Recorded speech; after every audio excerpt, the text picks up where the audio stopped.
Creating a sales campaign on Facebook involves several key steps to target your audience effectively and drive conversions. Here's a concise guide. Set up a Facebook Business Manager account. If you don't already have one, create a Business Manager account to manage your ads, pages, and billing information in one place. Create a new campaign. Go to Ads Manager and click on the Create button.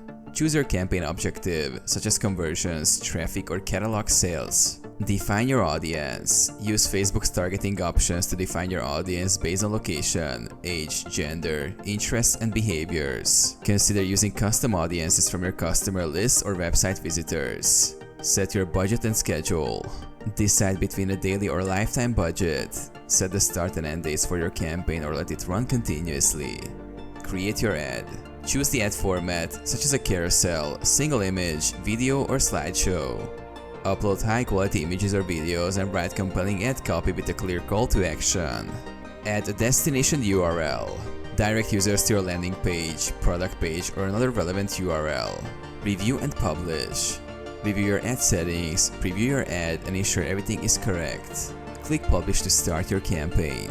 Monitor and optimize. Use Ads Manager to track the performance of your campaign. Adjust targeting, budget, and add creatives as needed to optimize results.